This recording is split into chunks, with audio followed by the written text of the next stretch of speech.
În videoul de astăzi o să împărtășesc cu voi câteva crâmpeie dintr-o zi obișnuită din viața mea. Una dintre primele zile de vară adevărată, o zi pe care am petrecut-o în ritmul meu, fără să mă grăbesc, dar mai ales încercând să fiu recunoscătoare pentru tot ceea ce am.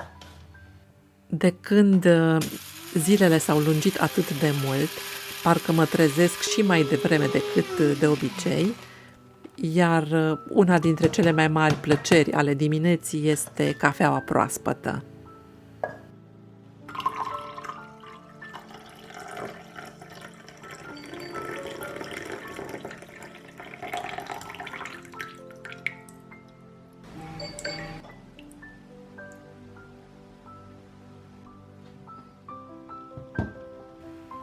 Să văd acum de la cine am primit mesaje. Cred că ați auzit și voi notificările de WhatsApp. Cristi mi-a trimis niște poze cu Biju. Biju este motanul vecinilor, o pisicuță foarte, foarte drăguță și simpatică, dulce, pe care o bănuiesc de interese ascunse, dar așa se întâmplă cu toate pisicile, știu să îți intre sub piele.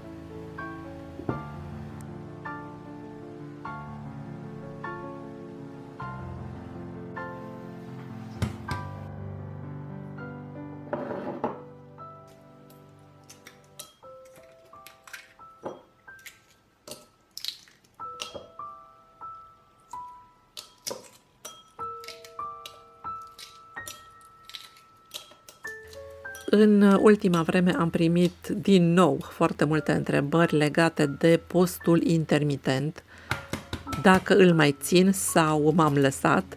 Nu, îl țin în continuare, mănânc doar între 10 dimineața și 6 după masa. Drept urmare, prima masă a zilei, micul dejun, este întotdeauna după ora 10, iar astăzi mi-am fiert două ouă fierte tari, pe care o să încerc să le tai cu aceste dispozitive pe care le-am cumpărat de pe Shein.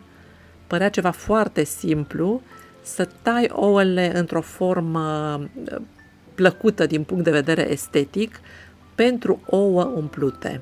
Nu o să fac astăzi ouă umplute, însă am vrut să văd cum funcționează și cât de greu este dacă ai nevoie de ceva îndemânare ca să folosești aceste forme din plastic. Niște tăietoare de ou, practic, sunt. Primul ou a fost un eșec total. La al doilea, cât de cât se pare că am reușit ceva, dar probabil cu un pic de experiență o să iasă ceva foarte drăguț. În viitorul apropiat o să încerc de fiecare dată când fierb ouă tari, să le tai cu această bucată de plastic, care este un zigzag sau o formă sinusoidală, și să mă obișnuiesc. Deocamdată, până una alta, am sfărâmat ouăle cu o furculiță, pun un pic de sare,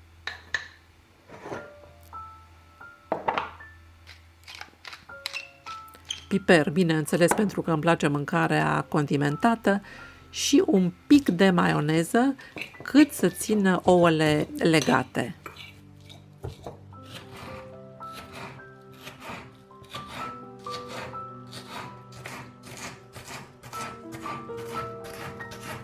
În această pastă, pentru că practic este o pastă de ouă, pun întotdeauna și ceapă, de obicei mai multă ceapă decât astăzi, însă asta era tot ce mai aveam în frigider și, drept urmare, ca să nu uit, am trecut ceapa pe lista de cumpărături.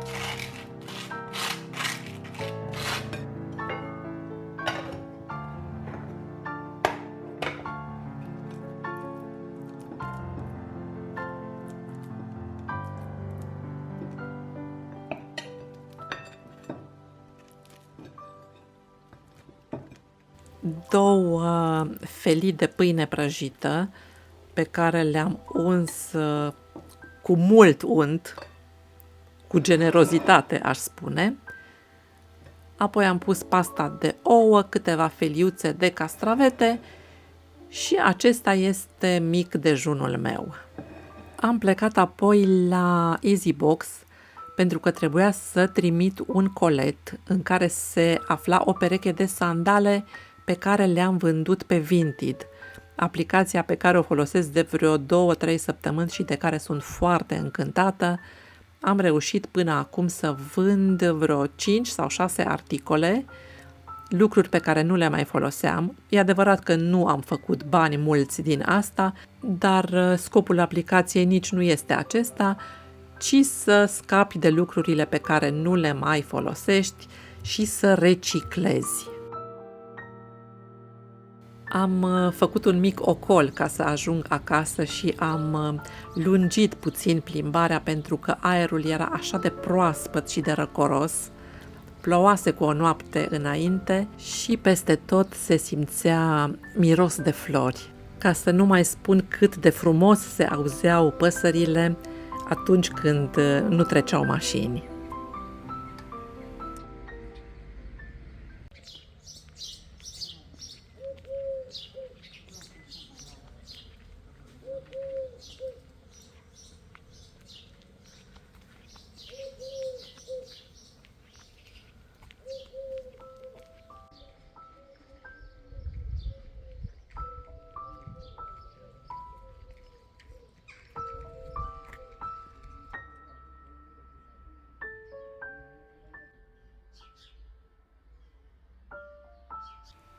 La prânz mi-am făcut o salată de dovlecel la grătar, un pic cam stafidit, cam deshidratat dovlecelul meu, dar asta nu îi schimbă gustul.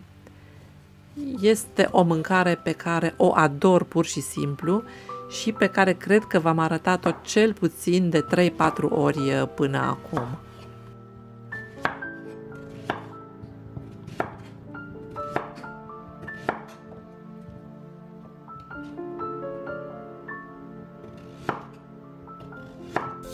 Nu ung niciodată grătarul cu ulei, nu pun niciun strop de ulei. De fapt, nici nu este grătar acesta, este un fel de tigaie pătrată din fontă, o fontă groasă, o tigaie pe care o pun direct pe flacăra de la aragaz și nu mi s-au lipit dovlecei niciodată.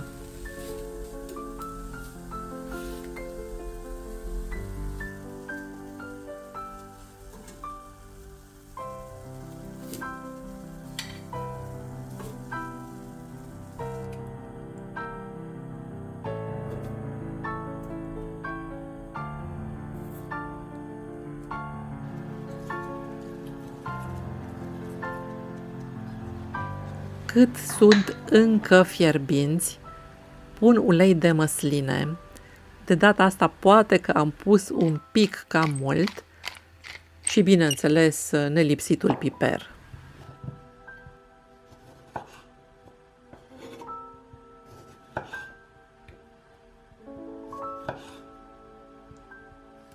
De când a venit căldura, parcă au început și roșiile să prindă un pic de gust, mai ales acestea cărora li se spune prunișoare. Un pic de cașcaval ras deasupra, dar se poate și fără pentru zilele de post sau pentru vegani. 2-3 măsline. Astea sunt măslinele pe care le-am folosit, niște măsline Kalamata, surprinzător de bune pentru niște măsline din conservă. Și așa arată prânzul meu, un prânz colorat de vară. Un lucru pe care l-am tot amânat, dar care a ajuns la scadența finală, a fost să mă apuc de ordine în sertarele cu cutii. Sertarul cu tacâmuri mai poate suferi încă o amânare, dar sertarele acestea în care țin cutiile pentru alimente ajunseseră la haosul maxim. Nu mai încăpea nimic, nu mai găseam nimic, așa că am decis că a venit momentul să le pun pe toate în ordine. Și nu ai cum să faci acest lucru dacă nu scoți tot afară.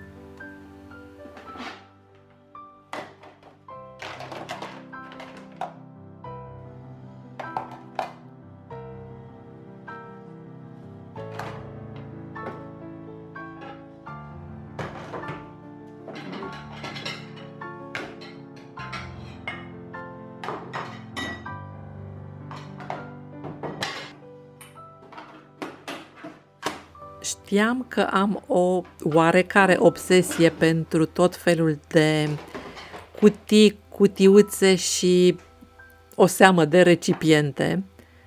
Adevărul că nu îmi place să văd în frigider cratițe cu capac, îmi place să țin toate mâncărurile în astfel de cutii, dar parcă nici nu mă așteptam să am chiar atât de multe.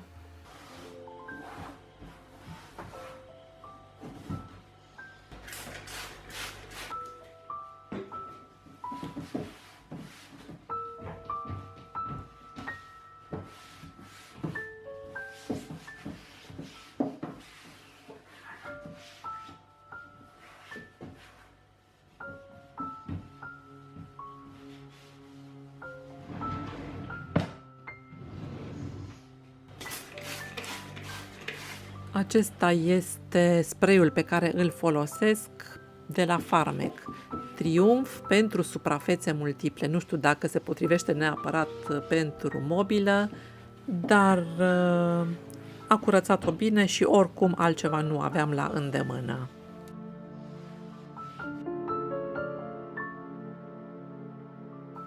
Brandul acesta Frigovere îmi place foarte mult. Are cutiile din sticlă și capacele etanșează perfect, așa că o să le pun pe toate în același loc. Ideea mea este de a pune cutiile și capacele aferente în același sertar.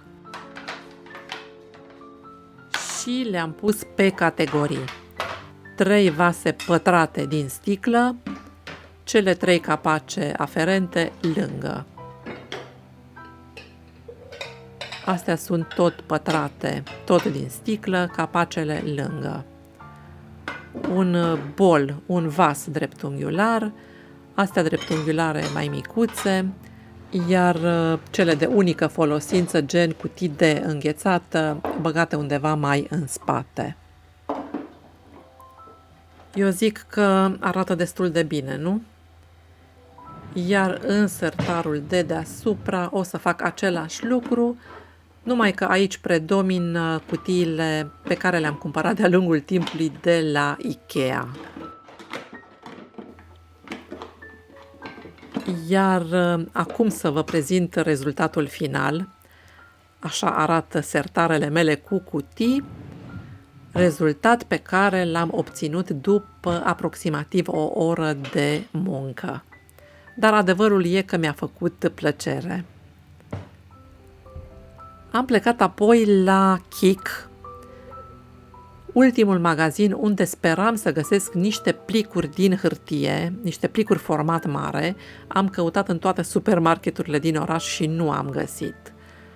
Bineînțeles, privirile mi-au fost atrase de decorațiunile care se găsesc întotdeauna la Kik. Acum tema era una marină, tot felul de broscuțe țestoase și steluțe de mare, în culorile specifice mării, bleu și alb. Uite și steluțele astea ce drăguțe sunt. Bineînțeles că nu am cumpărat și am încercat să mă concentrez pe ceea ce într-adevăr aveam nevoie. Dar și coralul ăsta portocaliu mi s-a părut tare, tare frumușel.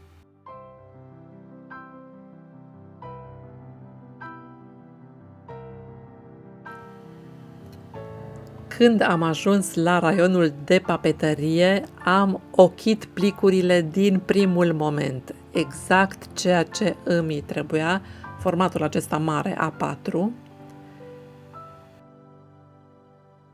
Și erau și foarte ieftine. 10 plicuri, 6 lei.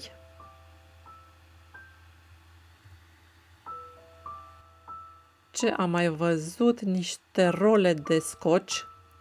De fapt, nici nu știu dacă este scoci, este un fel de bandă maro, o bandă adezivă. Am nevoie acum de foarte multă bandă din asta și de scoci pentru pachetele pe care le pregătesc pentru Vinted. Și mi s-au părut și astea foarte ieftine. Cred că au un preț mai mic decât pe Shein, unde apucasem deja să dau o comandă. Aș fi vrut să iau și niște plicuri într-un format mai mic, dar cele pe care le-am găsit nu mi se potriveau. La ieșirea din magazin am fost foarte surprinsă, plăcut surprinsă de mulțimea de margarete pe care le-am văzut crescând lângă gardul care înconjoară complexul comercial. Nu cred că au crescut de unele singure, de capul lor. Cred că cineva a aruncat sămânță, iar asta a fost o idee minunată.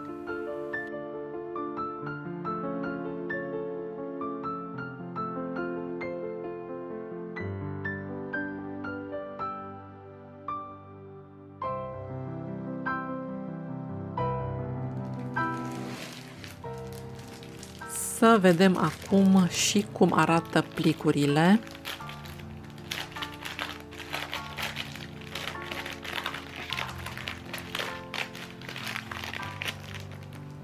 Sunt un pic mai subțiri decât mă așteptam, dar o să-și facă bine treaba și au și lipici. Sunt în regulă. Cam acesta a fost videoul de astăzi. Acestea au fost câteva secvențe dintr-o zi obișnuită din viața mea. Eu vă mulțumesc tuturor pentru vizionare. Dacă mă urmăriți și pe contul de Instagram ioanaspune.ro, m-aș bucura foarte tare.